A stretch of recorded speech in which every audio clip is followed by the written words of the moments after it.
Petugas Satpol PP Kota Losmawi melakukan patroli untuk menghimbau warga yang tidak menggunakan masker ketika berada di warung kopi dan tempat umum lainnya di Kota Losmawi, Provinsi Aceh. Ini ada wartawan mau wawancara nih, bentar. Apabila juga bandel izinnya akan Giat tersebut guna mengajak warga untuk patuh menggunakan masker saat beraktivitas di luar rumah sesuai instruksi Wali Kota Losmawi dalam upaya pencegahan penyebaran virus corona atau COVID-19.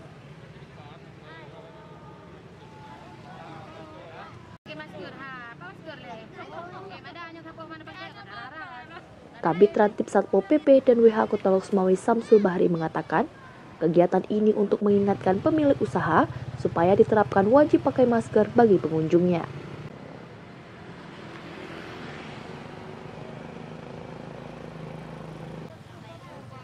Penegakan tersebut ditunjukkan kepada pemilik warung, pedagang kaki lima, dan warga yang nongkrong di warung kopi agar menggunakan masker, menerapkan physical distancing, serta mencuci tangan saat melakukan aktivitas di luar rumah.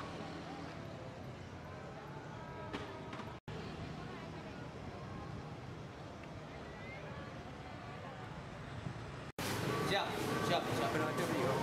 Ini ada wartawan mau wawancara nih, bentar. Kan dalam keadaan ini pun COVID-19, jadi diwajibkan, khusus di Kota Losmawi diwajibkan menggunakan masker siang dan malam. Untuk kedepannya, dan bukan untuk ke depan, sudah pernah kami lakukan, khusus di warung kopi apabila tidak menggunakan masker, itu kita peringatkan dulu, itu langsung Wali Kota, contoh seperti kemarin, langsung Wali Kota untuk membuat surat.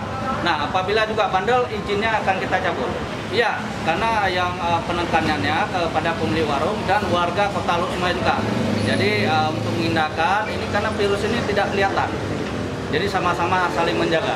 Untuk pedagang kaki lima juga kita himbau untuk pakai masker juga. Semua yang berada di Kota Losmawi ini, tidak warung kopi, tidak pedagang kaki lima, malahan kemarin juga sudah kita lakukan razia masker. Itu di depan terminal bus dan di depan Taman Riada ataupun Mandiri. Setelah kita lakukan razia di kedai kopi ini yang tidak memakai masker, adakah